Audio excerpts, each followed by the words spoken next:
Alright, look, before Thunder fans come at me, let me be clear. We got our asses smacked by like 40 without the big three, and I'm not really complaining about the loss at all. I've never really made a video like this before, but I had some extra time and genuinely wanted to dive into the Shai Gilgeous-Alexander narrative. Why he's a foul baiter and still impossible to guard. I'm breaking this down straight from a hooper's perspective, like I'm the one defending him and feeling every move in real time. So let's get to it. You're probably like, these aren't SGA clips. Why am I seeing old clips of superstar scorers? Well, give me a couple minutes to explain what I am trying to get at here. This is not your typical Warriors breakdown video. Today's video is going to be super informal and will be simply commentary without a script. And again, before Thunder fans come at me and say, yo, who is this guy? And yo, you're just nitpicking highlights. And SGA is just that good. I want to preface this by saying I grew up watching NBA basketball where mid-range mastery by the superstars was extremely prevalent. I grew up watching Kobe, Dirk, T-Mac, KD, CP3, Kyrie, DeMar, D-Wade. I even learned my sidestep elbow mid-range jump shot from Paul Pierce. And these guys foul bait? Yeah, occasionally, maybe once per game. But after watching SGA's rise to superstar in the last few years and his dominance and hearing the narrative out there, I can't stand but notice that there's just something different about watching this guy. When you watch these MIDI highlights from some of the GOATs, right, you feel like everyone's playing basketball as if they're in a pickup gym. Now, I'm not saying I played college or pro or anything, but I played pretty competitively, in high school and still do every other day nowadays. So I feel like I'm also speaking a bit from personal experience. Every one of these guys, in the mid-range especially, are primarily using their footwork, dribbling ability, and maybe rhythm and body movement to get to the spots and pull up, right? Every move and counter is with a pure intention of scoring the basketball and not manipulating the referees to get a foul. In my opinion, it's a completely different watch than when you're watching today Shai Gilgeous-Alexander. And I can't seem to help myself but think, what can you even do as the defense, right? With all his free throws and him scoring 30, 35 points, averaging, what can you even do compared to what these guys used to get in terms of what I still define as ethical buckets, right? So let's go over tape of last night's destruction of the Warriors. I'm going to go over several plays where SGA made buckets, missed, or even just simply drew fouls, and let you decide how this is watchable or not, and what you can even do as a defense. SGA has a clear advantage on Guy Santos here, and cross him over to the right. Realize that Santos' hand is straight out to the sides, right? In today's NBA, there's no hand checking for the simple reason. If I'm playing pickup basketball, and no, I am not going to hand check on purpose, but if you're a hooper, you bet I'm going to have my left arm here out to the side, and at least have my right forearm close to my chest to prevent a push-off and keep me on balance, right? Everyone does that in pickup basketball. But today's NBA, especially SGA, just knows how to use that off arm and flop like they've been shot or simply throw their arms out and draw contact for 2 free throws, right? You pretty much have no choice but to play him like Guy Santos here, who somehow, at the last second, gets his hands in a cookie jar and still strips him. But the dude flails his arms and legs out like he got fouled, and I'm shocked they didn't call anything here. All right, let me show you an example where you can't really do anything, especially with bad defense. SGA comes off the high pick and roll, and he finds Quentin Post into deep drop coverage. Moody gets stuck on the screen, and Shai just looks at his post hand straight up, because he obviously does not want to come up higher and gets crossed or foul him. He just simply dribbles into a clean pull-up because that's just bad defense, and there's nothing you can do here. I know other players do this as well, but I cannot help but come to the conclusion that every time I watch him play, he plays the exact same way, and I would be so damn pissed if I was the defense, right? On a fast break here, you can instantly see Richard has got both hands up, and that's a damn issue, right? If you have both hands up, all Shai needs to do is just give you a body bump or a push-off. That will create space, and he gets an open shot. But if you have your hands down, he's swiping up for a foul. So what do, right? So he bumps Richard off, and you realize that the layup is a little tougher than it actually is, with Pods also not trying to foul him. And here he actually misses the layup. Then he flops and acts like he got fouled. But actually, I'm going to turn the sound off so you can actually hear him yell for the call. My black jersey's taking it in. I just don't know how you can watch this type of game consistently in and out without feeling some type of way. This was also another egregious one. I mean, look at this. He comes down, he gets a high pick and roll. He's got an advantage on Moody and with post and a drop coverage, right? Moody he's got to have his hands up from behind, but this is already pretty dangerous because Shai is already trying to grab some part of Moody's left arm into a foul, right? But he shields him, and he snakes the dribble here. And look, he picks up his dribble right here, and he's got his left foot down. And I'm not even saying he travels, but whatever, he travels here, right? And then he goes up. Quinn Post's got his arm straight up, and the dude just acts like he got shot and tries to draw another foul, right? I'm going to play this in real time and just look at this. Every single possession, I'm praying that the refs don't fall for this. I don't want to watch basketball like that. It's not healthy for me to watch basketball like that, especially since Steph Curry does not get nearly as many of the same fouls. Again, SGA is an all-time player. He's in Hall of Fame already. He's one of the greatest scorers that we've seen all time. When I watch his game, it's just something different comparing to the 2010s, 2000s superstars who are masters of the mid-range, right? So he gets the ball, he crosses Guy Santos, and Guy Santos already, his lateral movement is not quick enough, but he's got his hands out because he does not want to get called for a foul, right? So if you're SGA, all you need to do is just give him a little push and then spin around, and then there you just have an open jump shot. I'm going to label this as an elite way of playing the defense and knowing what gets called and what does not get called. But he's obviously elite at shot making, and I'm not trying. Actually, I am trying to take credit away from him because if he was not able to pull some of the moves that aren't legal for other people in 2000s and 2010s, he would not be nearly averaging as many points, in my opinion. Okay, this is the worst one that got everyone up in arms, right? So SGA is playing 1-on-5. Both Pods and Horford has got their hands to the side, trying to avoid the foul. SGA drives to the middle of the paint. And remember earlier when I said, as a normal pickup player or just a regular hooper, right? You have one of your hands straight out to the side and the other one against your chest. So Horford here plays good defense, right? And he's got his forearm protecting himself, trying to balance him and avoid the SGA push-off. But when you pull this as a defender, all SGA does is use that forearm and goes up and pretends like he got shot again and flops to the side. And he gets the referee call here.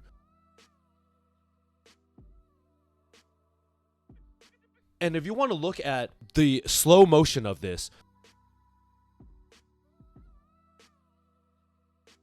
first of all, look at the fact that the referees simply call this foul because you have the forearm. Because he goes against the forearm, he acts like he got pushed, and you slow this whole thing down. If you're Horford here, what are you supposed to do? Like, you can't stop him. He's going to get a foul called. In my opinion, it is literally impossible to guard someone like this because he's either going to push you off if your arm's straight out to the side, or he's going to act like you got pushed by your forearm when you're just trying to protect your own space as a defender, and he gets 2 free throws. I can't believe I'm watching this. So the only chance you have is to play, ethical defense here, right? So the Warriors zone up. SGA drives to the middle, kicks it.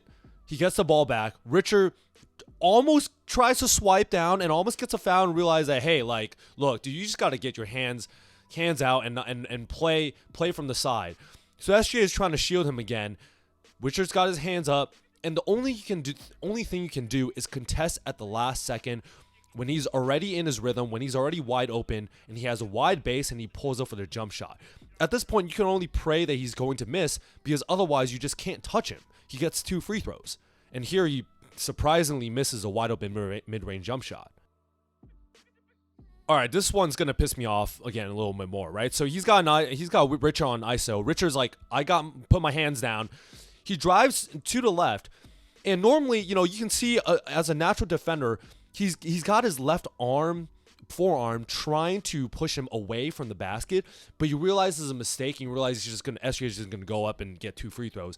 So Richard he pulls his hand away while SGA is swiping his left arm out, right? This is insane. So Richard's got perfect position. SGA somehow, I'm not even going to say he calls a travel, but whatever.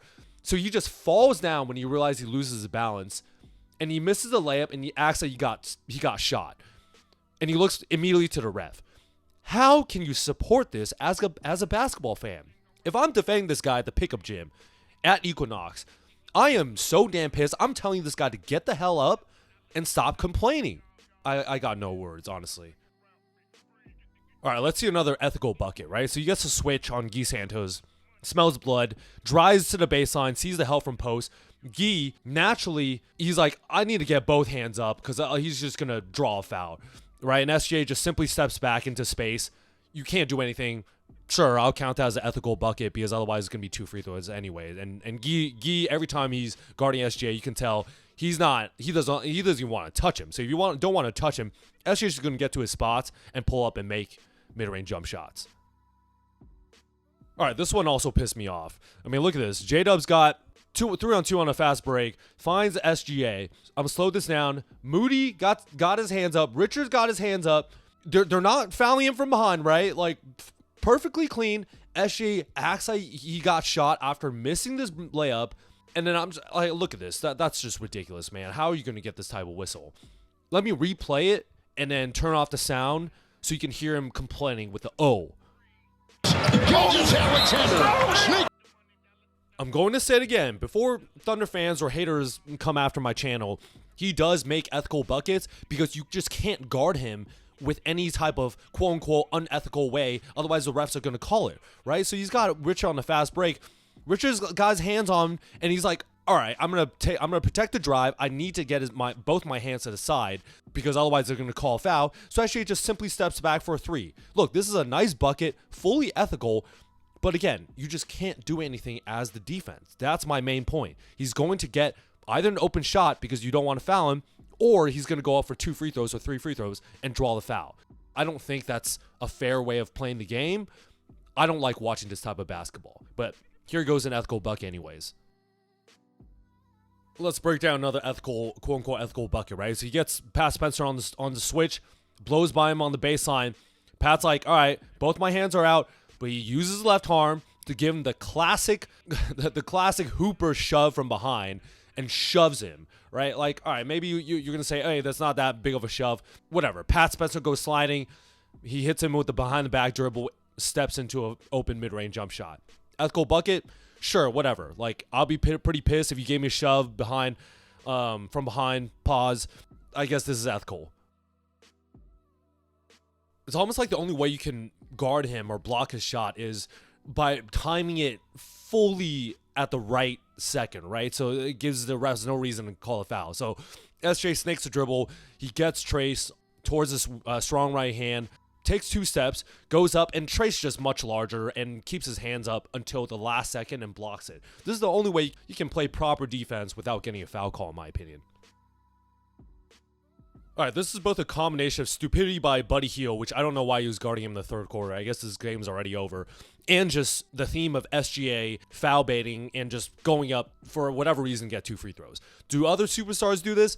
Yes. I'm not saying they don't. It doesn't have to be mutually exclusive. But watching SGA every single time, this is just a classic example, right? Like, they probably won't even give this call to Steph Curry for what I know. He gets Buddy Hield, hands in the cookie jar, right? Like I said, you just can't have any arm in his shooting motion. He's either going to get an open shot after giving you a little push off, or he's just going to go straight up with it and get body contact on the arm, and he gets 2 free throws, right? This is a stupid foul by Buddy Hield. But again, if you're the defense, if you're watching this, you just know SGA is playing for the foul. And whatever, man. Like, I don't like watching this. Like I've said, the only thing you can pretty much do is pray for him to miss, right? He's got Guy Sandals on ISO. He's playing the drive. Guy's like, I don't want any business playing his drive. I got my hands out. All you need to do as SGA is give him a little step back. You're shooting a wide open 3-pointer, and if you're the defense, you just got to pray that he misses. Because again, without this type of defense where you're just letting him shoot, he's going to give you a shove, he's going to give you a push off, or he's going to get 2 free throws if you play too physical. He's just cheating the game. He's manipulating the defense and the referees to a point where there's just not much you can do as an on-ball defender. Anyways, guys, this was the first different type of video I've done in my Warriors breakdown history. I know it was just a loss, right? But I want to show my personality a bit more today, go fully off script and just talk as if I was watching the game in real life. There's just something I want to get off my chest. As we all know, the SGA narrative, right? I'm on NBA Twitter all the time. I can see most fan bases don't give him the credit he and the Thunder fan base think he deserves. But this video is just a one-game sample size of what many NBA fans watch on a nightly basis. I don't have anything against Shai Gilgeous-Alexander. He's a Hall of Famer already. He's a top 3 player in the NBA. He's pretty much unstoppable. But I made this video with the thought of, what happened to the game I love, right? What happened to the mid-range mastery I grew up watching, where there wasn't a prevalence of push-offs, foul baiting, flopping like you're getting shot on every other possession of every game?